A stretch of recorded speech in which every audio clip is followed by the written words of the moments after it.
You know how Republicans are always complaining about how the federal government spends too much money? Well, funny thing.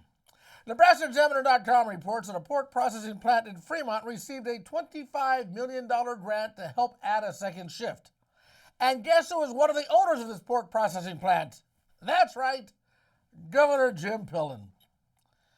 Now, to be fair, he is only one of a number of owners, and there is nothing nefarious in Holstone Farms getting this grant. But it's not just Democrats and deadbeats getting government handouts. In many cases, it's also the people complaining about the handouts that are benefiting from them.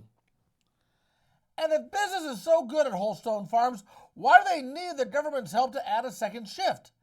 Can't they get a bank to finance it? Or maybe private investors? Currently, the Republicans are once again playing a game of chicken with our national debt by proposing a budget that they know will never be signed into law. And of course, the Democrats are playing along with this game of chicken by telling the Republicans it's the Democrats' way or the highway. In the meantime, the world's economy anxiously awaits a resolution and prays the United States doesn't default on its debts.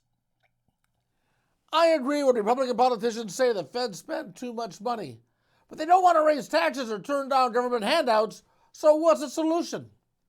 When I was doing talk radio and the topic of the national debt would come up, I would ask my listeners where the government should cut spending. The caveat being that you couldn't say that they should cut farm subsidies if you weren't a farmer, or cut food stamps if you weren't on food stamps. It had to be something that benefited you.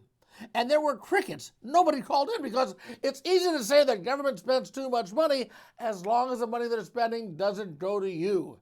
And everybody likes smooth roads, good schools, a strong defense, and air traffic controllers. So where should they make their cuts? Again, I'm not saying Governor Pillen did anything wrong. And he says his sons are running the business while he's running the state.